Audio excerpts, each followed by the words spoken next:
That's where we're going to start. So we talked about slope a whole lot. There's maybe 3 different ways that we kind of defined slope. Can someone tell me one way that we defined slope?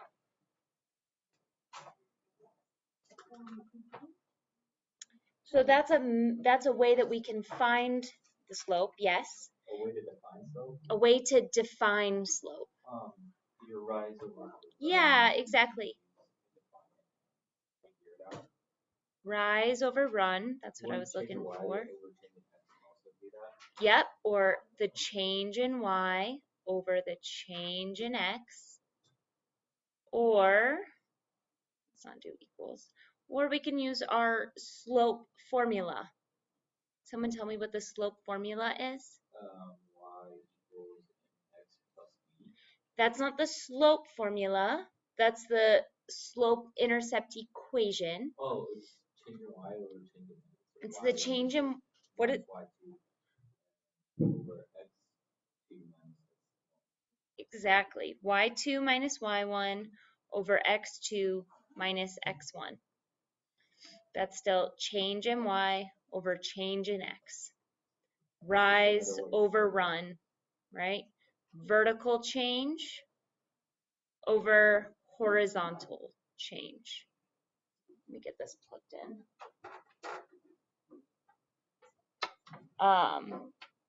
Okay, and then let's also draw Mr. Slope Guy on here so that we can remember. Mr. Slope Guy is the face that has the positive and the negative over his eyes. Slope Dude is the one who's the skier, but it's the same information. But let's draw Mr. Slope Guy. So positive slopes rise from left to right. Negative slopes fall from left to right. What kind of slope does a straight up and down line have? Undefined. Good. Undefined. And then what kind of slope is a straight across line? That's a 0 slope. Okay. All right, and let's go over the 4 different ways that we talked about to find the slope. So first is from a table. When we have a table, it's really just a bunch of ordered pairs, right? We have x and y, x and y, x and y. And all we need to do is choose 2 different pairs, and then we plug it into our slope formula. So someone tell me one pair from this table. 2 and 11. Okay, let's just circle those. And someone else tell me another pair. 419. 419. So we're going to call 2 and 11, we're going to call it x1 and y1. And 419 we'll call x2 and y2. And then we just set up our slope formula by plugging in these values into here. So y2 minus y1 over x2 minus x1. So set it up, write it out. M equals, I know a lot of you just want to put it right in your calculator, you want to do it in your head, but when I see you not doing the work, not writing out the work, that's where I see mistakes. It can be really easy to just flip-flop them around. Okay, so what's going to go right here? What's going to go up top? 19 minus 11. Perfect. 19 minus 11. And then what goes in my denominator? 4 minus 2. Perfect. 4 minus 2. Right? And you want to make sure once you set up your formula, you want to double check that you've got one pair right on top of each other and the other pair on top of each other. Right? 4, 19, 2, 11. See, a lot of people do like 19 minus 11, and then they do 2 minus 4. It's not going to give you the right answer. You got to keep the pairs right on top of each other. All right, now let's simplify. So up top, what do I get? What's 19 minus 11? 8, good. And what's 4 minus 2? 2. So what's 8 divided by 2? 4. 4, or 4 over 1, exactly. Kind of like to write it as 4 over 1 because then it's really easy to see what's my rise and what's my run, right? So in this example, my rise is 4, my run is 1, right? Okay. Now, second way to find slope is from 2 points. Super similar, right? We just got to assign one of our ordered pairs as x1, y1, and the other ordered pair is x2, y2. So let's call negative 16 is x1, y1, and then the second ordered pair will be x2, y2, right? Now let's set up our formula. M equals y2 minus y1 over x2 minus x1. So what goes in my numerator?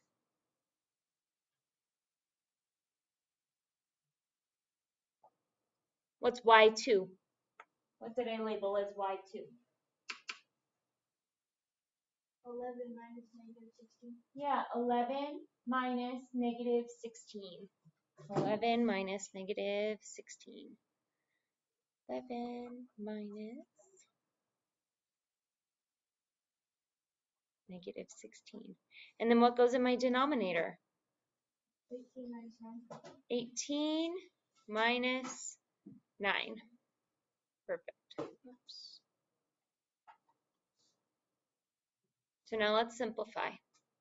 What happens when I want to subtract a negative number? You add it. Yeah, you just add it. They turn into positives. Right? And so what's 11 plus 16?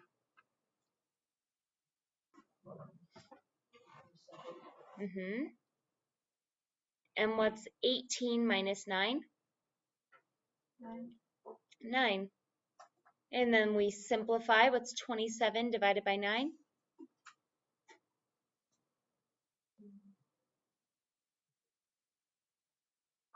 27 divided by 9? Yeah, 3. And if I wanted to write that as a fraction, how do I write 3 as a fraction? Good, 3 over 1, right? So my rise is 3, my run is 1. Let's keep going. We want to find the slope from a graph. What do we need to do when we find slope from a graph? Yeah, we find the rise over the run, or change in y over change in x. And what do I want to draw on my graph to figure that out, or to help me see it? Yeah, slope triangle. So I'm going to draw a triangle to connect those 2 points together.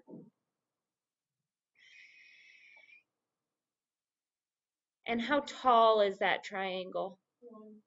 Yeah, 1. So my change in y is 1. And then how wide is the triangle? 6. Yes, 6. So then what is my slope? 1/6. Yeah. Yeah, Why is it negative? because of the way it's going left to right, going down. Exactly. So from left to right, the line is falling. So my slope is just negative 1/6. Exactly. Yeah, if it was going up from left to right, it'd be positive. All right, and then from an equation, I forgot to put this on here, so let's just write it on the side. What's my slope-intercept equation? Yeah, y equals mx plus b. Thank you. X plus b. And what does M tell us? What does M represent? This was on your quiz. M is the slope. Super simple. M is slope. And B is your y intercept. And B is your y-intercept. How would can someone define what slope is, please? Well, That is representing some data. so the line on the graph is the whole graph, right?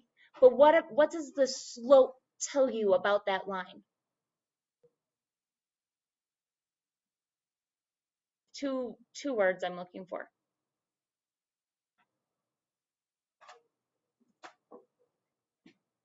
Time and distance. But good guess. What does slope tell us? Steepness. Thank you. Steepness and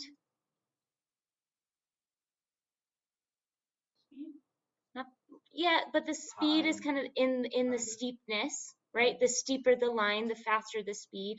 But slope doesn't always represent speed. It just can represent speed. It can represent time.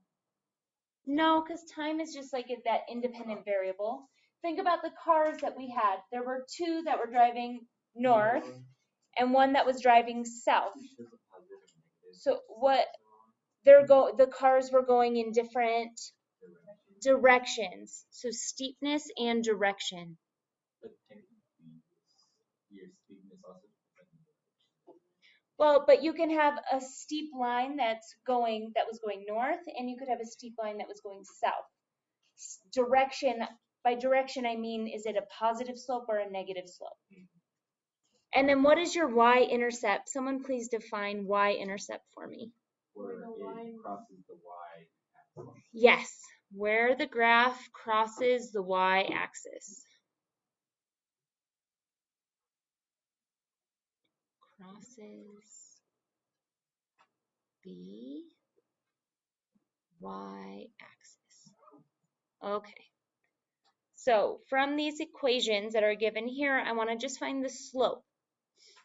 Again, the slope is represented by m, the number right before x. So in part A, what's my slope? What's the number right before x? -6. Yeah, you got to include that negative. So m equals -6.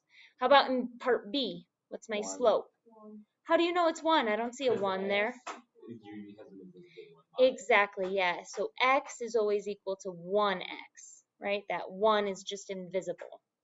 So my slope is right there. It's 1. About this next one, part C. Your y-intercept, which is 12, because there's no x. Yeah, why is there no x? Because there's not a good slope. It's just very crossing the y-intercept. It's an undefined line. Or It's a 0.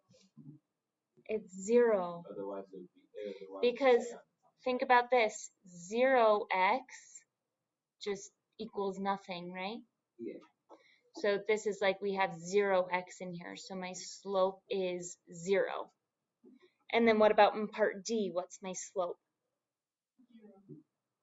0. It's undefined. That's undefined. That's undefined. When you have x equals a number, your slope is undefined. That was an educational guess. Educated guess. Yeah. Let's also write this down then, because this is a good thing to remember. OI, H0y. Horizontal lines have a 0 slope, and their equations look like y equals a number. And VUX. Vertical lines have an undefined slope, and their equations look like this. X equals a number. Okay?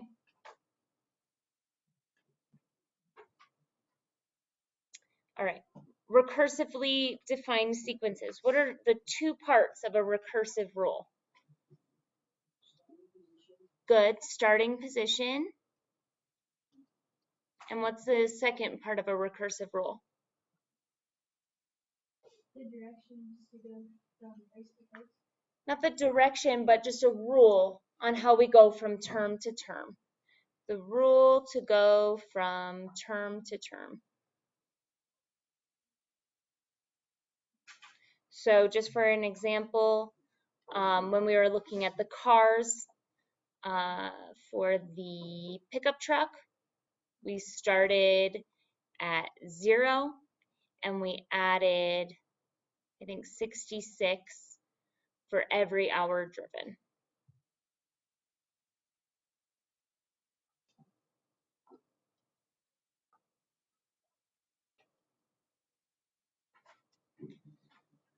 Okay, and now when we have a time distance relationship and we're graphing something like that, can you remember which axis, which variable defined or represented time? Yeah, x. And that is the independent variable.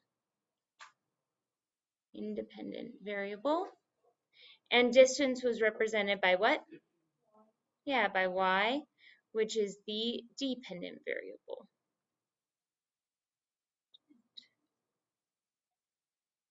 And what did the y-intercept represent in our time distance graphs? The y-intercept.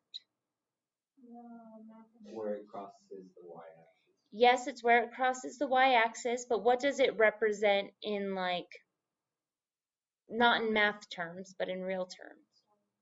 The starting position. The starting position.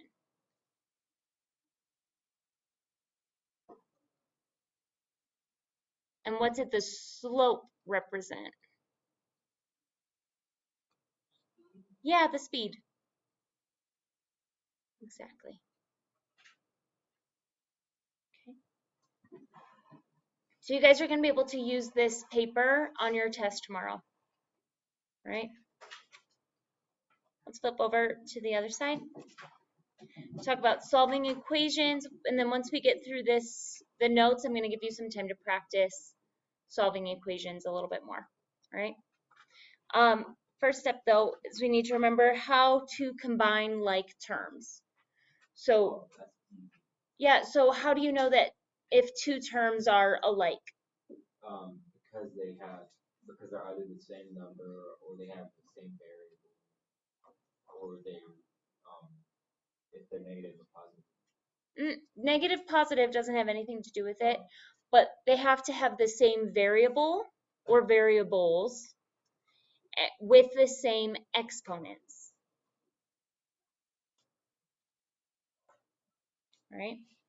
So what I want you to do here is match the like terms. So 9y matches to something down here on this second line. What does it match up with? Huh? Negative y? Yeah, negative y. So 9y and negative y. You could draw a line in between them. I have a hard time drawing lines on here though. So 9y and negative y. If I combine those two together, what do I get? 9y and negative y. You get 8y. Yeah, 8y. 8y. Okay. You can keep going. What's 7n match with? 7n. 3n. 3n, yeah. 7n and 3n. And if I combine 7n and 3n, what do I get? Yeah, 10n. 10n. How about 4p? What does that match up with? Negative 3p. Good, negative 3p. And if I combine those two together, 4p and negative 3p, what do I get? Just p. Or 1p if you want, but p.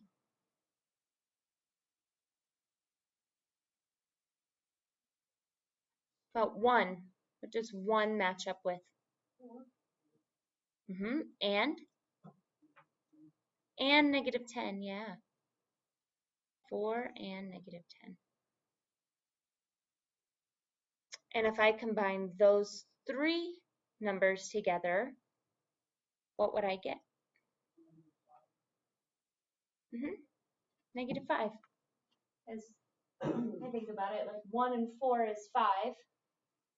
5 plus negative 10 is negative 5.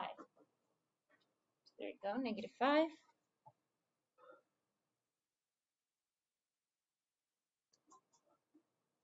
How about negative 2xy? 9xy. Good, 9xy. And what do I get when I combine those two together?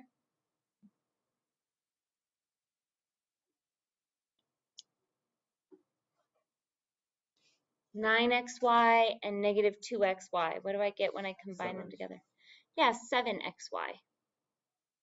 So I just need to look at the numbers in front of the variable, and I add them together. Negative 2 plus 9, 7. Okay. How about 5x? Good, 10x. And what do I get if I combine them together? Good, 15x.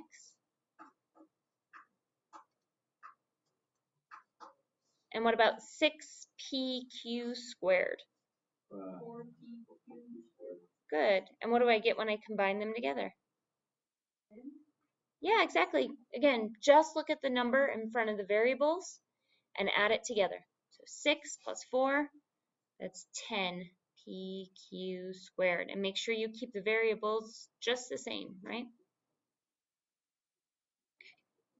And so let's just say I wanted to combine all of these together.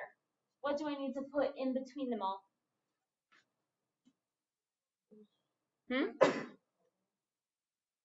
What if I wanted to put it all together in an expression?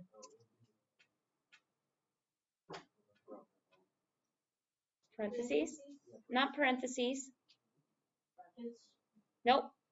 Simple, simple, simple. What's one of your operators? It's like the first operation you've ever learned. You learned division first? Addition. You just add them all up. That's all.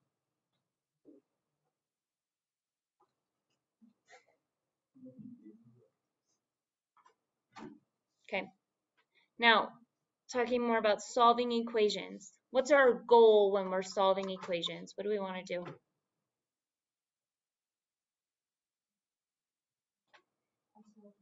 Yeah, isolate the variable. We want to get the variable all by itself. Come on. Isolate, right? We want to end up with something like x equals 4. We want to get the variable all by itself. And we want to use inverse operations to get the variable all by itself. Let's make a little table just to be clear. What's the inverse operation of addition? Subtraction. What's the inverse operation of multiplication? Division. And same the other way, right? Inverse of subtraction is addition, inverse of division is multiplication.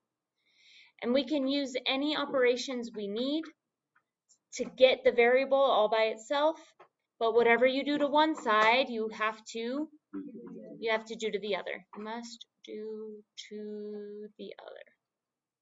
And when I say both sides of the equation, what's like the middle part of the equation? Not the x. Like, how do I split my equation into two sides? Oh, the equal sign? The equal sign, exactly. All right, so my first one that I've got here, so I'm going to work through the 1 and 2 step equations with you right now, and then I've got multi-step equations around the room that I'm going to have you do. So 1-step equations is just what it sounds like. There's just one step we have to take care of. So let's look at this. We've got negative 126 equals negative 18a. So I'm going to split my equation into two pieces using my equal sign, right? And my goal is to isolate the variable. I want to get the variable all by itself. What's my variable in this equation? A. And what's happening, like what's standing in the way of A being by itself? 18. Yeah, that negative 18. What's going on in between the 18 and the A? Multiplication. What's the opposite of multiplication? Division. So we divide this side by negative 18. And if I do it to this side, I also have to do it to the other side. So then I end up with, what's 126 divided by 18? A smaller number than 108. Negative 108. I'd try that again. Negative 126 divided by negative 18. 7, yes. So this turns into 7 equals, and then these two negative 18s, they cancel out to be 1. So I end up with just A equals 7. Yeah? Okay. Next one, 3 equals M minus 2. And draw my line, split up my equation into two parts using my equal sign. And now my goal is to isolate my variable. What's my variable? M. What's standing in the way of M being by itself? 2. What's going on in between the M and the 2? What's the opposite of subtraction? Addition. So I need to add, what am I adding? What? 2. Yeah, I got to add the 2. And if I do it to this side, it means I got to do it to this side too. Negative 2 and 2, that cancels out to 0. And I end up with M over here. And then what's 3 plus 2? 5. And that's my answer. M equals 5. This should say M over 9 equals 6, right? Split my equation into two parts. My goal is to isolate my variable. What's my variable? M. What's standing in the way of M being by itself? 9. What's going on in between the M and the 9? What's the opposite of division? Multiplication. So I multiply this side by what? 9. And then that means I have to multiply this side by 9. These 9s cancel out to be 1. And I end up with M equals 6 times 9. 6 times 9? Huh? Good job. 54. All right, same thing here. X plus 18 equals 29. I want to isolate my variable. What's my variable? What's my variable? X. What's standing in the way of X being by itself? Yeah, the adding 18. What's the opposite of adding 18? Subtracting 18. So I subtract 18 from both sides. These 18s cancel out to be 0. And I end up with X equals 29 minus 18, which is, 11. All right. Now we've got some two-step equations. So when we have two or multi-step equations, remember, you've got to work through order of operations backwards. So in the first one, we've got negative 30 equals negative 6 times x minus 6, right? So over on this side of the equation, I have subtraction going on in between the x and the 6, right? And that x and the 6 are inside parentheses. And then what's going on in between the negative 6 and this x minus 6? Multiplication, right? So I've got multiplication, subtraction, and parentheses. What should I deal with first? You should deal with the parentheses because of 10 minutes. But we're going to have to go backwards. Oh, so then addition and subtraction. But that subtraction is inside my parentheses, so I have to wait to deal with that first. I got to deal with this negative 6 first. Okay?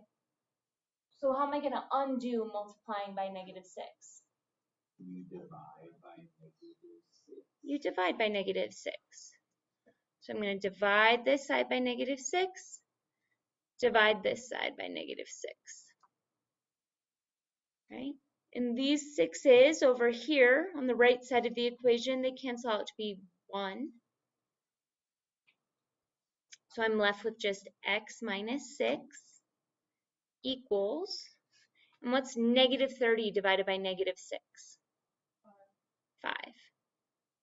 I get 5 equals x minus 6.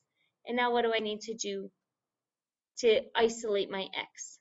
You need to do the Yeah. addition. Yeah, you add 6 to both sides.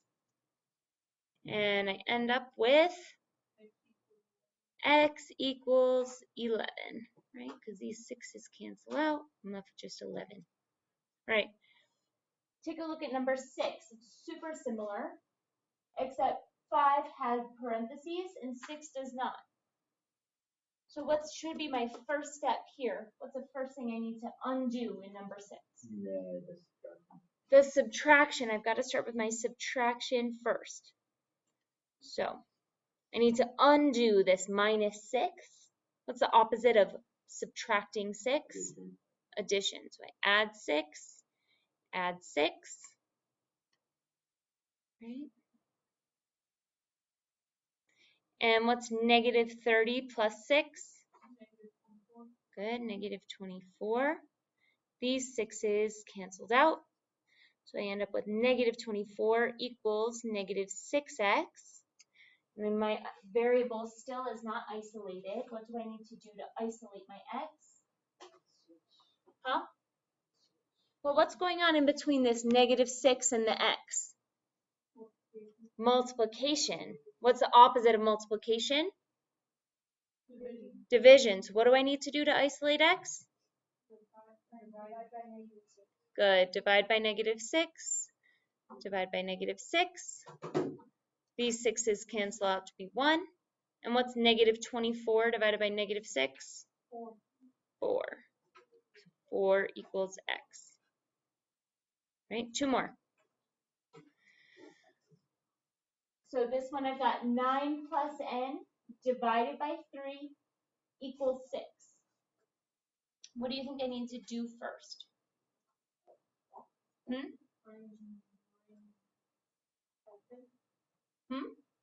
Do the multiplication part of it. Multiply by what? Yeah. Or the 9 divided by 3 and then multiply that, right? Multiply by what? 6. 3. Yeah, by 3. So this 9 plus n is being divided by 3. So I need to undo the division by 3. What's the opposite of dividing by 3? Multiply by 3. So I multiply this side by 3, multiply that side by 3. These 3's cancel out to be 1, and I end up with 9 plus n equals, what's 6 times 3? 18. And now I still need to isolate my n. What do I need to do to isolate n? You need to first undo the addition, about the subtraction, and division, and multiplication. We already did our multiplication. You need to. We just need to subtract, right? Subtract 9 from both sides, yeah? N equals 9. Yeah. N equals 18 minus 9, which is 9. Okay. And again, number 8 is super similar. But instead of n plus 9 being divided by 3, just n is being divided by 3. So what's my first step in this one?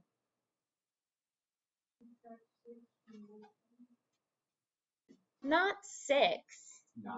9. Yeah, we got to subtract 9 from both sides. Minus 9, minus 9. These 9's cancel out, and I'm left with n over 3 equals negative 3. And then you do your multiplication to get negative 9. So I need to undo this division by 3 now. And I undo division by multiplying by 3. That means I got to multiply both sides by 3. These 3's cancel out. Yeah, so n equals -9. All right, so what I want you to do now is come over here and grab one of these papers. Please. And what you're going to do, pick a station to start at. There's different stations on the back wall and on here. Pick a station to start at, and then we're going to solve the equation. They're all multiple choice. So then, and it'll tell you which station to go to next. I need you to record all your work on the paper, and I need you to record the order that you travel in. Okay? And this is what you're going to hand in. So pick a station to start with. You almost gave me the key. Okay, you have to get up out of your seat. Find a station to start at, please. I want you to try and get through all 10 of them.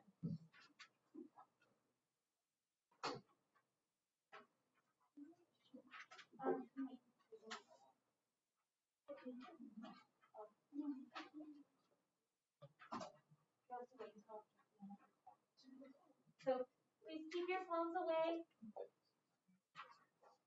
Okay, but you can wait till 10:07 for another 10 minutes, please. You got 10 minutes to do your math homework. You can't do that. Okay.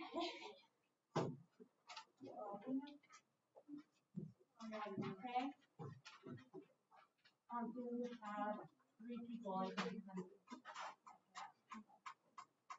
You got one? Okay, so find a station to start at. Like if I wanted to start at station 3, I would write down this equation in the part that says section 3, station 3, and I would solve the equation. There's multiple choice, and then it tells me what station to go to first.